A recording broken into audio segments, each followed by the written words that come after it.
Frères et sœurs, nous allons écouter la parole du Seigneur. Nous lirons des textes, les textes d'Agée, qui est le texte desquels est sortie notre vision annuelle. Et nous les compléterons par le texte de Ézéchiel, chapitre 49, plutôt chapitre 48, versets 1 à 12.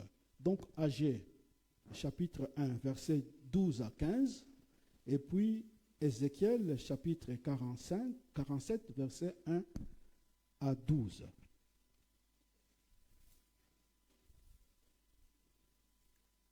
Je lis le premier texte. Donc quand je dis, moi souvent quand je lis, quand on lit le texte, c'est la prédication qui a commencé. N'attendez pas les paroles. Donc vous pouvez être béni par ce que je dis plutôt que par les commentaires que je pourrais faire. Donc recevez déjà comme une prédication qui a commencé. Voilà. Donc Agée 1, 12 à 15. Zorobabel, fils de Shealtiel, Josué, fils de Jotsadak, les souverains sacrificateurs, et tout le reste du peuple entendirent la voix de l'Éternel, leur Dieu. Les paroles d'Agée, les prophètes, selon la mission que lui avait donné l'Éternel, leur Dieu. Le peuple fut saisi de crainte devant l'Éternel. Agée, envoyé de l'Éternel, dit au peuple, d'après l'ordre de l'Éternel, je suis moi-même avec vous, dit l'Éternel. Alors l'Éternel réveilla l'esprit de Zorobabel, fils de Shealtiel, gouverneur de Juda. Il réveilla l'esprit de Josué, fils de Tsodak, les souverains sacrificateurs, et il réveilla l'esprit de tout le reste du peuple. Alors ensemble ils vinrent, ils se mirent à l'œuvre dans la maison de l'Éternel des armées, leur Dieu. C'était le 24e jour du 6e mois de la seconde année du roi Darius. Et puis le deuxième texte, Ézéchiel 47, les 12 premiers versets.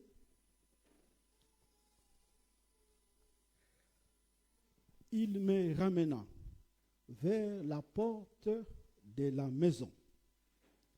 Et voici, de l'eau sortait sous le seuil de la maison à l'orient, car la face de la maison était à l'orient. L'eau descendait sous le côté droit de la maison, au midi de l'autel. Il me conduisit par le chemin de la porte septentrionale et me fit faire le tour par dehors jusqu'à l'extérieur de la porte orientale. Et voici, l'eau coulait du côté droit.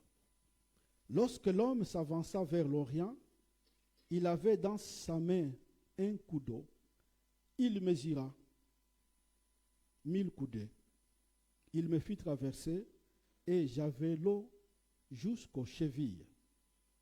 Il mesura encore 1000 coudées. Il me fit traverser. J'avais l'eau jusqu'aux genoux. Il mesura encore 1000 coudées. Il me fit traverser. J'avais l'eau jusqu'aux reins. Il mesura encore 1000 coudées. C'était tout un torrent que je ne pouvais traverser, car l'eau était si profonde qu'il fallait y nager. C'était un torrent qu'on ne pouvait traverser. Il me dit, as-tu vu, fils de l'homme? Il me ramena au bord du torrent. Quand il m'y ramenait, voici, il y avait sur les bords du torrent beaucoup d'arbres de chaque côté. Il me dit, cette eau coulera vers le district oriental. Il descendra la plaine, il entrera dans la mer. Et lorsque elle se jettera dans la mer, les eaux de la mer deviendront saines. Tous les êtres vivants qui s'émeuvent vivront partout où le torrent coulera. Il y aura une grande quantité de poissons, car là où cette eau arrivera, les eaux deviendront saines. et tout vivra partout où viendra le torrent. Des pêcheurs se tiendront sur les bords, depuis En-Guédil jusqu'à En-Eglan. On étendra les filets. Il y aura des poissons de diverses espèces, comme les poissons des grandes mers. Ils seront très nombreux. Les marais et les fossés, les marais et ces fosses ne seront point assainis. Ils seront abandonnés au sel. Sur les torrents et sur les bords de chaque côté croîtront toutes sortes d'arbres fruitiers. Leur feuillage ne flétrira point et leurs fruits n'auront point de fin.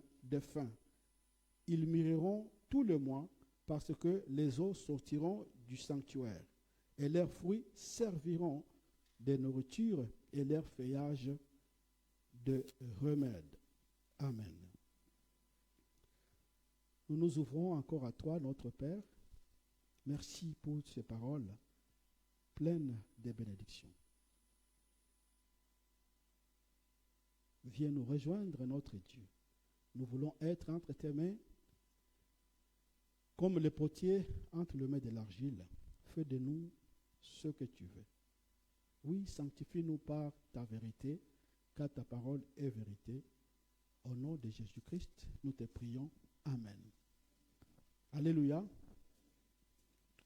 Nous sommes en train, frères et sœurs, de parler pendant ces mois de l'onction de Dieu pour une nouvelle dynamique, après avoir réfléchi pendant au mois de décembre sur la particularité de Jésus-Christ, la gloire. Jésus qui est la gloire de la maison de Dieu. Et au mois de janvier, nous nous sommes attardés sur les questions des choix de nos priorités, en concurremment avec les priorités de Dieu. Et nous avons entamé ce mois l'onction qui génère une nouvelle dynamique de Dieu. Si vous avez été donc attentif avec moi, tous les deux textes, mais en particulier d'abord le premier texte, on remarque une action agissante de Dieu. On dit, l'Éternel réveilla l'esprit de Zorobabel, fils de Shealtiel.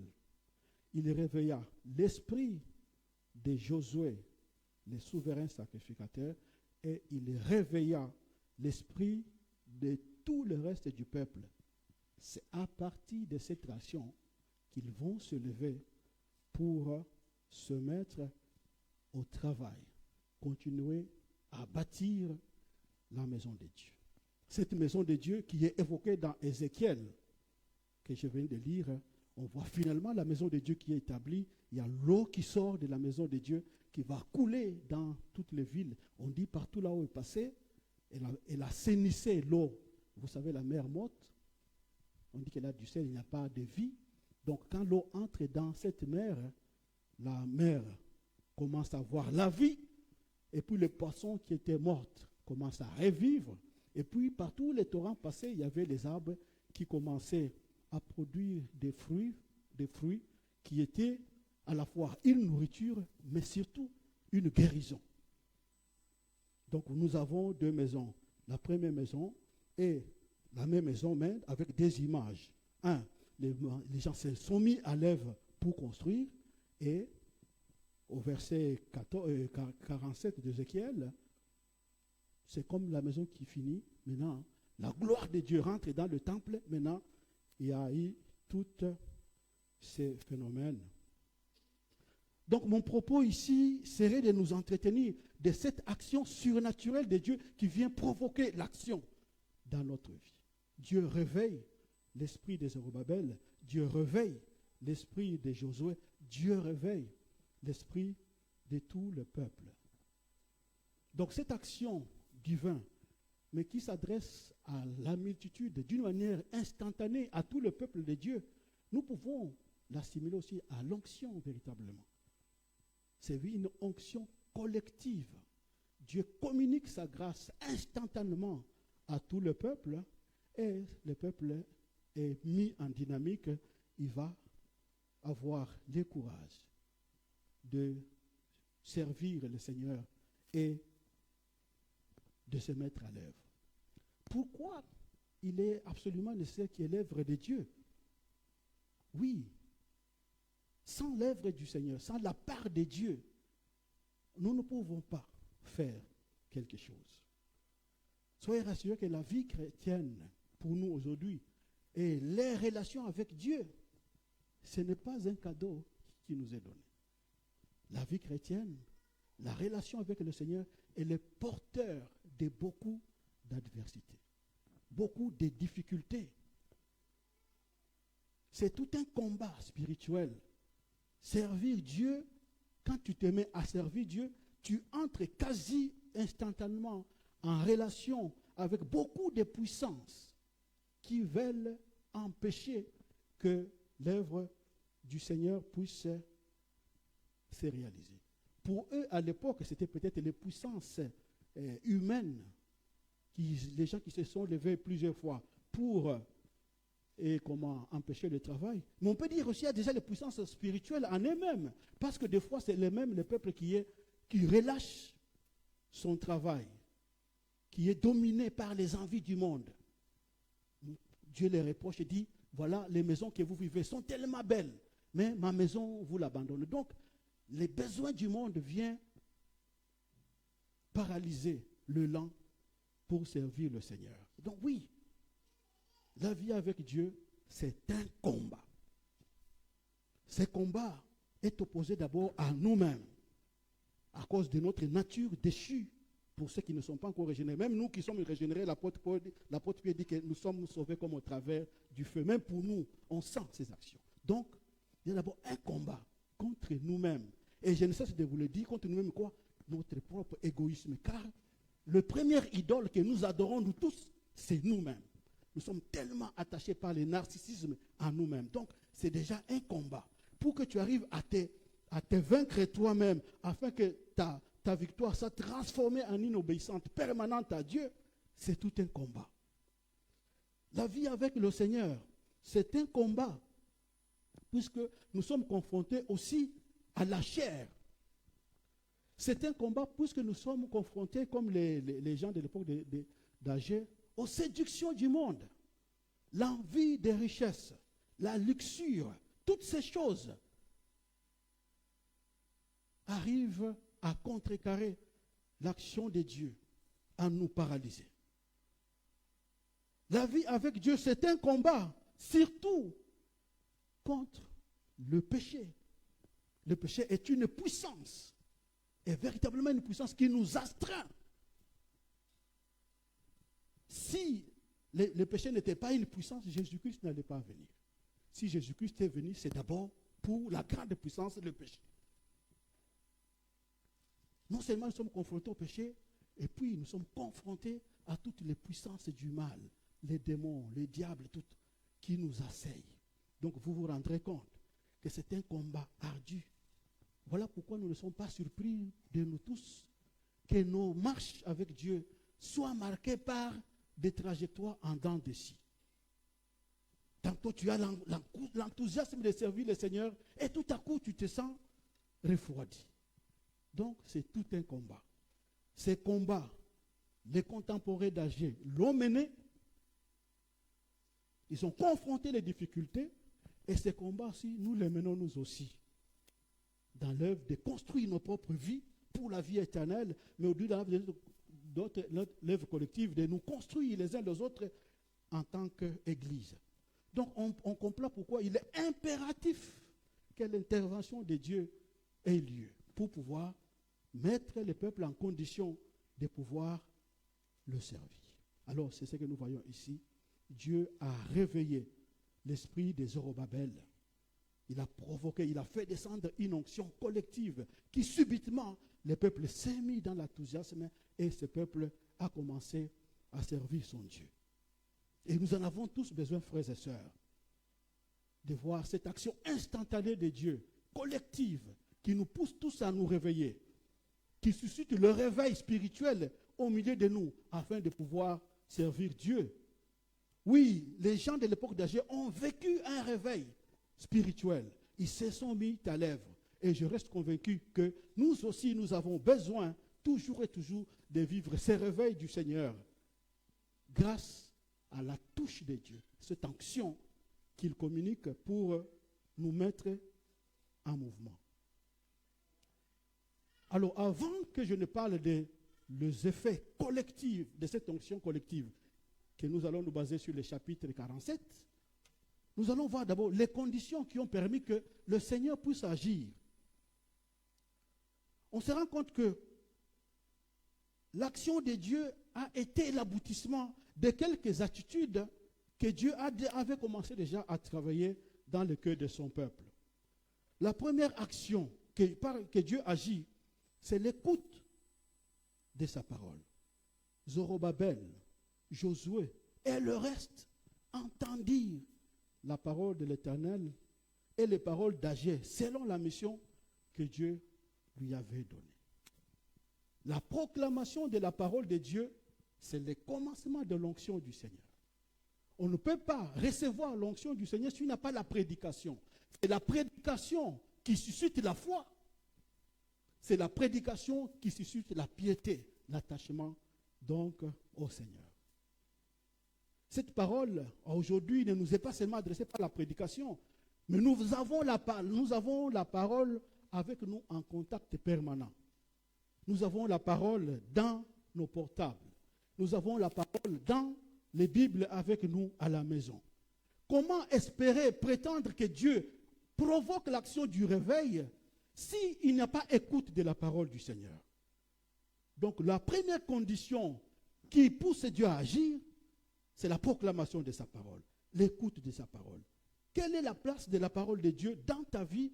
Quelle est la place de Dieu dans ma vie? Au moins pour ses contemporains âgés, ils ont écouté la parole du Seigneur. Frères et sœurs, vous ne pouvez pas prétendre vivre le réveil de Dieu dans votre vie si vous n'écoutez pas la parole. Et aujourd'hui, vous avez la possibilité d'écouter la parole mille fois avec les Bibles audio maintenant, non? Et les Bibles audio. Vous pouvez dormir même 24 heures sur 24 heures avec comment on appelle ça? Les petits écouteurs là maintenant qui sont courts là, communs. Donc, vous avez la possibilité de passer 24 heures sur 24 heures en train d'écouter la parole du Seigneur. Le soir, au lieu de regarder les films bizarres, écoutez la parole du Seigneur. Dormez en ayant ces... Des fois, ça peut provoquer même des bons rêves.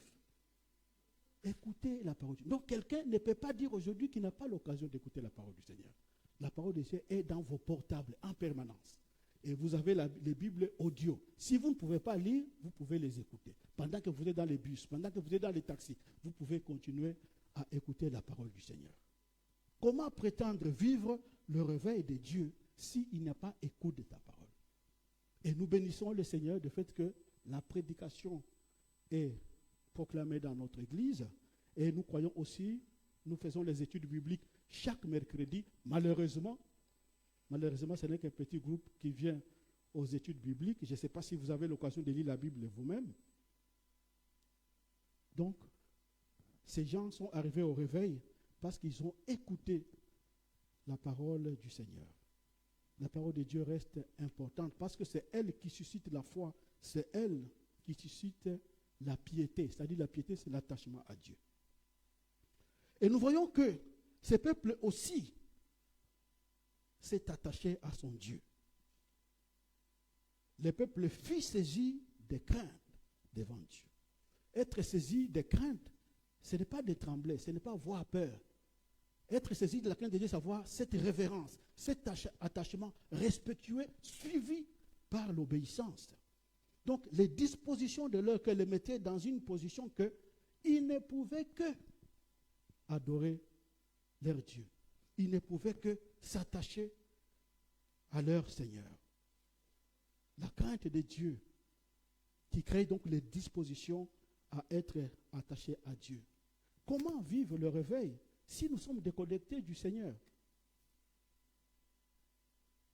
Nous devons écouter la parole de Dieu pour qu'elle suscite en nous chaque jour la crainte, l'attachement à Dieu. Donc voilà la deuxième condition. Ils étaient attachés au Seigneur.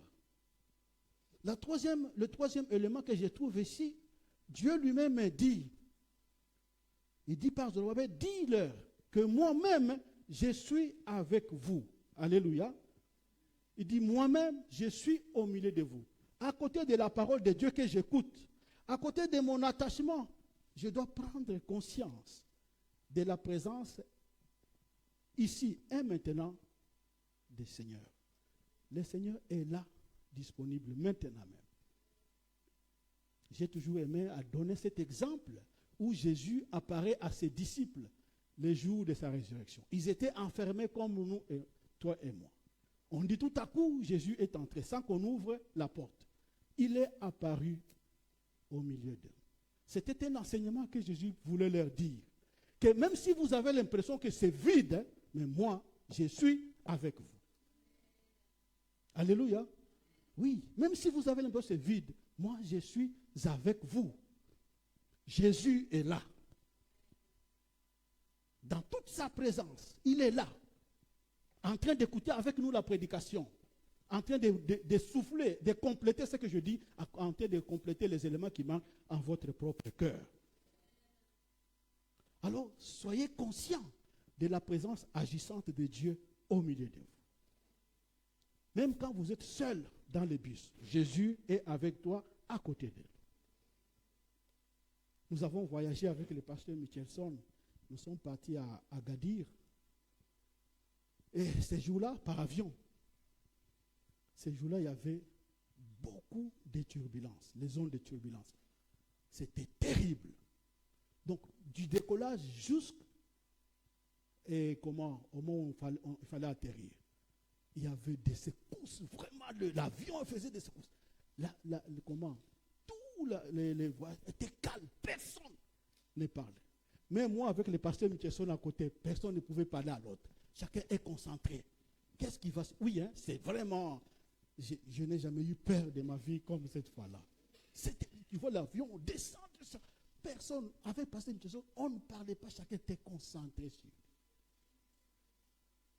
Heureusement, Dieu faisant ça, la zone de turbulence est finie et puis on est atteint. C'est quand on a atteint qu'on a commencé à se parler. Il dit, pasteur, j'étais en train de prier le Seigneur.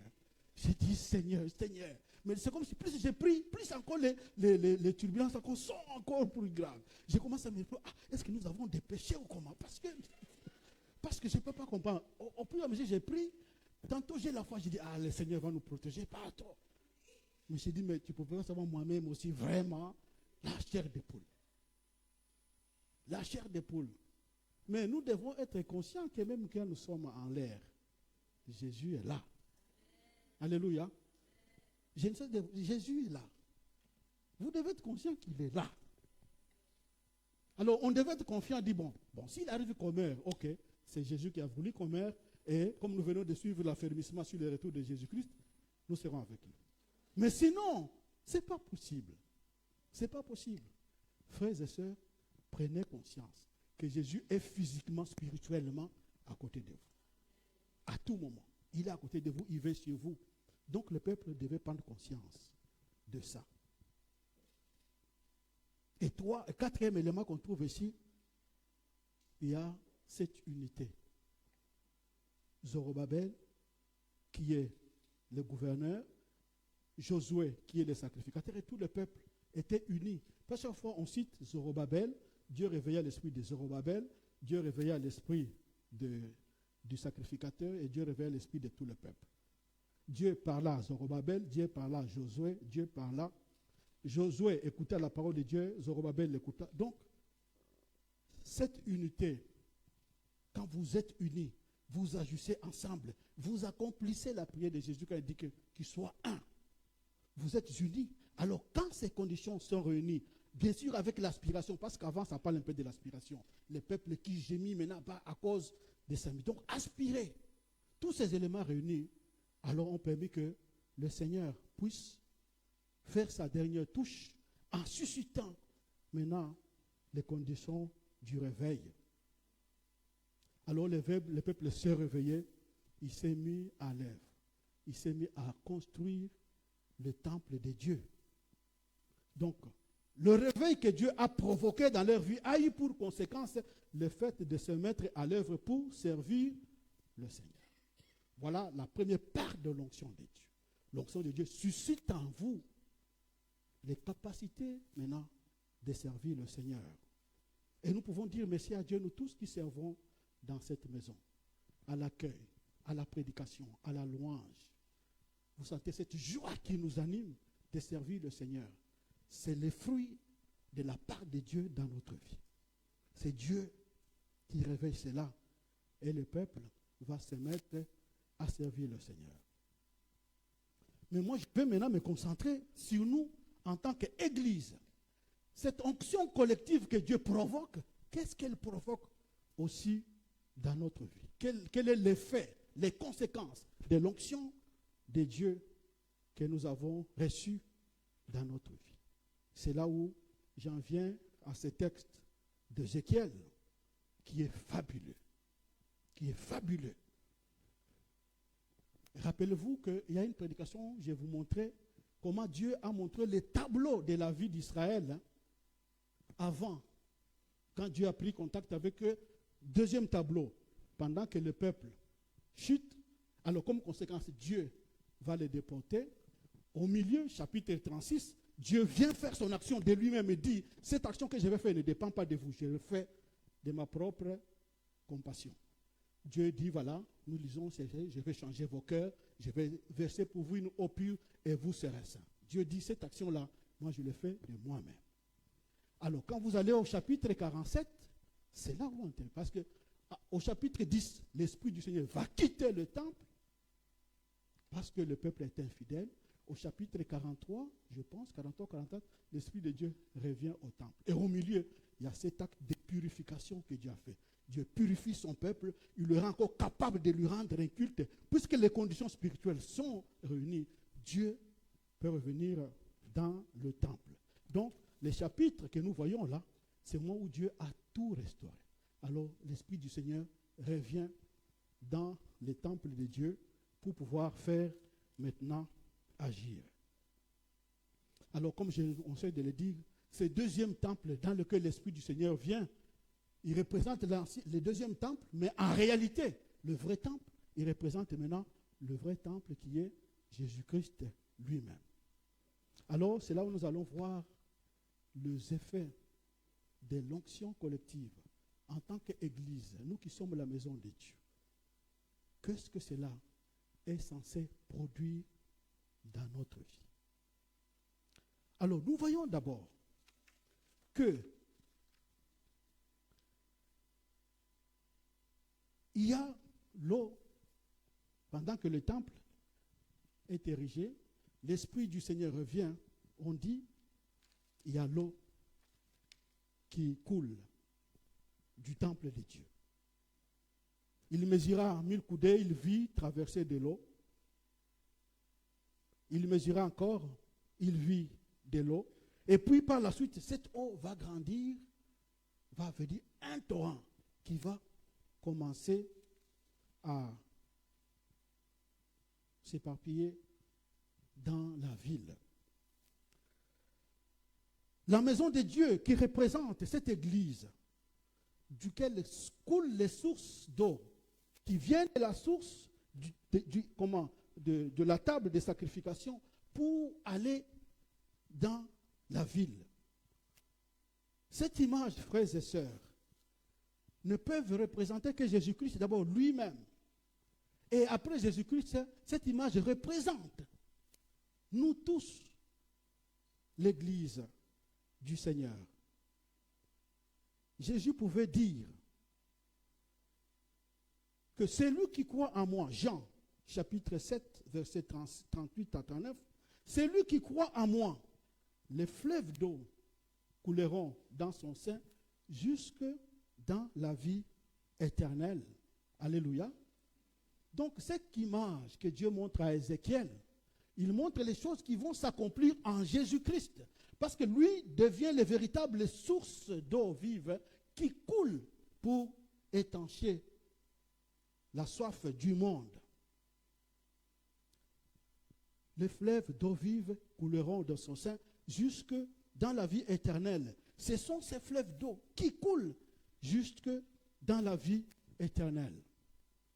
Alors nous allons voir, la première chose d'abord, c'est recevoir, être un récipiendaire par lequel l'eau passe. Il faut être connecté à la source. La source vient du trône de Dieu. Alors cette eau qui est saine descend pour aller jusque dans la ville. Donc, l'onction collective, on peut l'assimiler à ça aussi. Cette provision divine qui fait Dieu va répandre l'eau sur toute la terre, les jours de la Pentecôte. Là où Jésus, maintenant ceux qui croient en moi, les fleuves d'eau vont couler en lui. Jésus va le faire le jour de la Pentecôte. Il va répandre cette eau sur toute l'Église.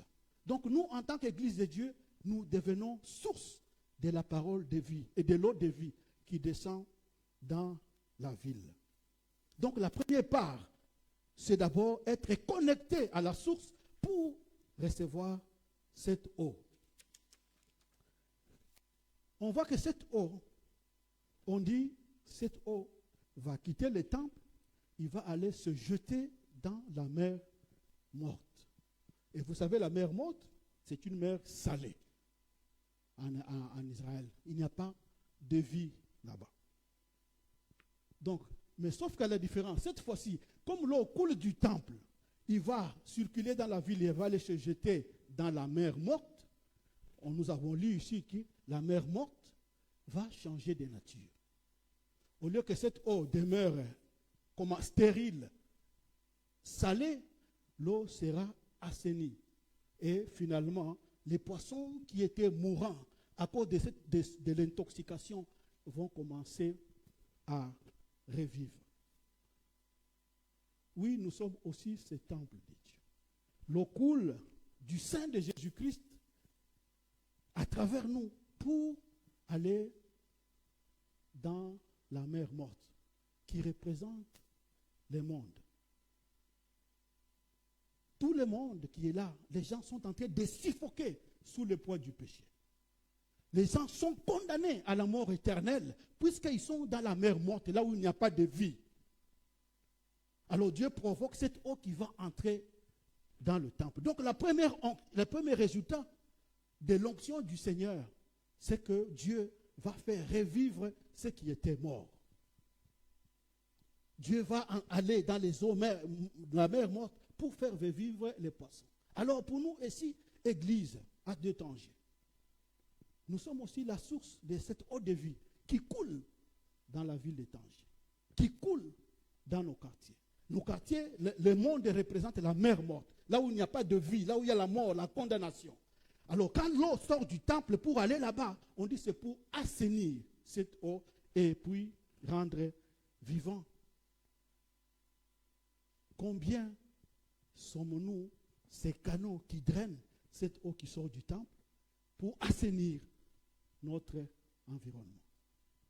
Comment nous assainissons notre environnement? Voilà pourquoi Jésus pouvait dire, vous êtes la lumière du monde. Nous sommes appelés avec Jésus-Christ à assainir le monde, afin que tous ceux qui sont en train de mourir puissent revivre par l'action d'évangélisation, par l'intercession, par les contacts. Nous sommes appelés à être bénédiction avec Abraham. Dieu a dit à Abraham, en toi, je vais bénir toutes les nations. Dans la bénédiction de cette source d'eau qui coule, qui sort du temple, nous sommes associés au ministère d'Abraham pour être bénédiction pour le monde. Comment assainissons-nous la vie? D'abord dans notre entourage immédiat, puisque nous-mêmes nous sommes assainis déjà, mais dans notre entourage lointain. Sauf qu'ici, donc, on voit que les poissons qui étaient morts dans la mer commencent à revivre puisqu'il y a l'eau qui sort du temple pour se déverser dans la mer Rouge. Je pense que cet texte s'est accompli aussi à l'époque de Jésus. Parce que nous voyons les gens qui sont bénéficiaires de cette onction, qui sont au bord de la mer. Jésus va les trouver, Pierre et André son frère, qui ont essayé de pêcher toute la nuit. Ils n'ont rien trouvé. Jésus leur a dit, jetez le filet. Ils vont jeter le filet, ils vont attraper les poissons. Pendant qu'ils sont en train de trembler, Jésus va confirmer l'accomplissement de ce texte que je vais vous lire. Il dit non, cette fois-ci, ce ne seront plus les poissons que vous allez pêcher. Mais cette fois-ci, ce sont les hommes que vous allez pêcher. Tous les êtres vivants qui s'émeuvent vivra partout où coulera cette eau. Il y aura de grandes quantités de poissons, car là où cette eau arrivera, les eaux deviendront saines, et tout vivra comme auparavant. Des pêcheurs se tiendront à bord et prendront des poissons. Dieu va dire à Pierre, à André, que non. Le temps où l'accomplissement de la vision que Dieu avait montrée à Ézéchiel est arrivé, puisque le temple de Dieu est là. Maintenant, vous allez être non plus des pêcheurs d'hommes, des pêcheurs de poissons, mais vous allez commencer à pêcher les hommes. Donc l'onction du Seigneur nous associe, toi et moi, à être aussi des pêcheurs des hommes. Par l'action d'évangélisation, nous allons cette fois-ci convertir. Pierre a pu amasser une quantité de poissons. Comme une façon prophétique de Dieu, Jésus lui dit, désormais, tu ne vas plus rater de prendre les poissons. Parce que moi, avec toi, tu prendras une quantité énorme de poissons. Frères et sœurs, nous qui aspirons au réveil, quand Dieu communique ces réveils, ces réveils nous poussent d'assainir notre environnement, mais ces réveils nous transforment en pêcheurs, comme Pierre et Jean, pour que nous puissions pêcher aussi avec Jésus-Christ, pour pêcher des gros poissons, pour la gloire du Seigneur.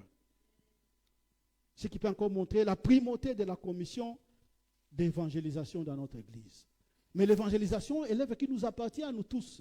Dieu nous a oints pour que nous puissions être des gens qui seront des pêcheurs, pour aller pêcher dans l'eau polluée du monde, aller ressortir des poissons pour leur donner la vie avec le Seigneur. Donc voilà le résultat, un des résultats de l'onction du Seigneur, la capacité de sauver les hommes avec Dieu. Dieu va nous transformer, toi et moi, en pêcheurs d'hommes. Ça, c'est la vocation qui nous appartient à tous. Elle n'a pas d'exclusivité, même s'il y a ceux qui ont maintenant l'onction spécifique d'évangéliser. Mais nous tous, nous avons bénéficié. Les gens des Zorobabel, ils étaient en train de construire l'église d'une manière physique, mais nous sommes en train de construire l'église d'une manière spirituelle. Dieu nous permet maintenant de pêcher les poissons pour agrandir sa maison. Alléluia. Troisième chose. On dit tout à coup, il y a eu les arbres qui grandissent là où l'eau coule et les arbres produisent des fruits. On dit ces fruits, chaque fruit et les fruits sont en permanence. Oui, si nous sommes connectés à l'onction, à la source de Dieu, nos vies deviennent quasi automatiquement productives. Nous sommes appelés à porter les fruits de Dieu. Jésus-Christ, je vous ai choisi pour que vous portiez des fruits.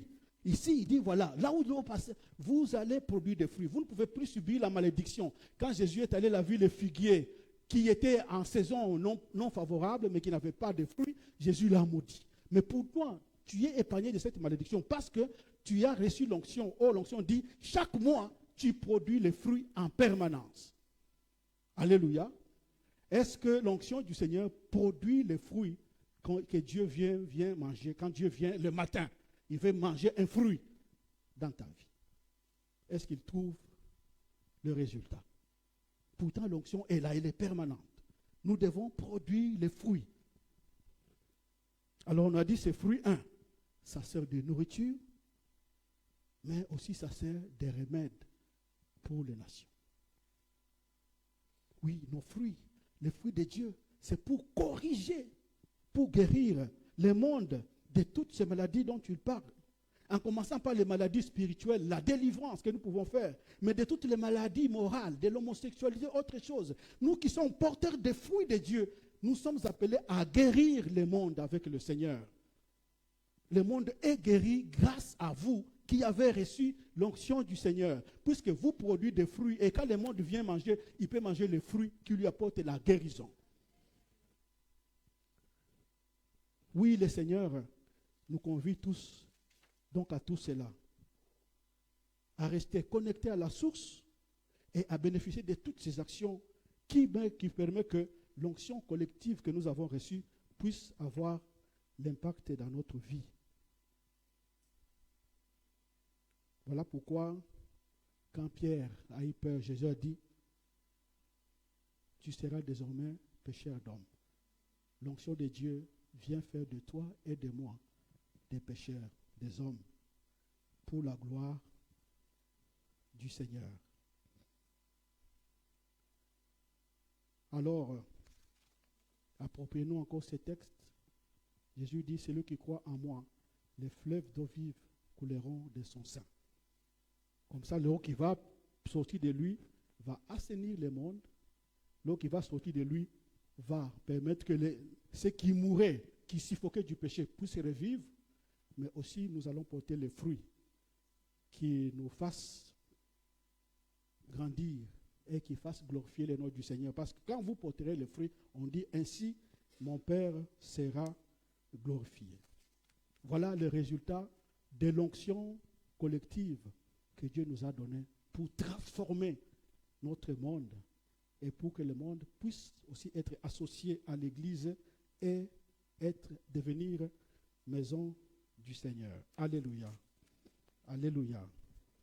Que le Seigneur nous bénisse et que cette parole nous accompagne encore.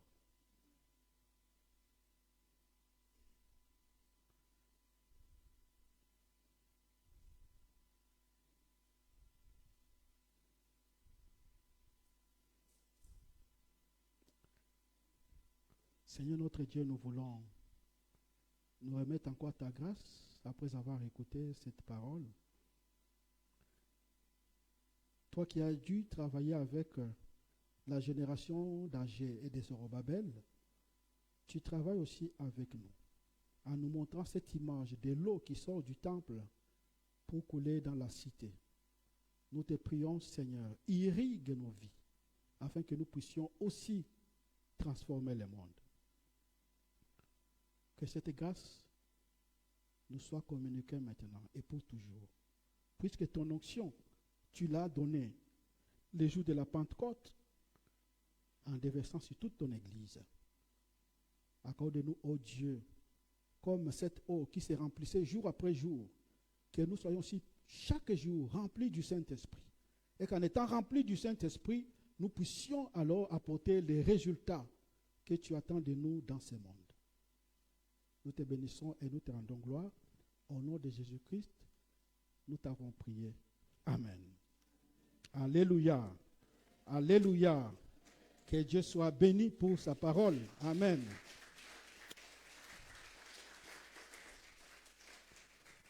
Nous allons passer au temps des offrandes.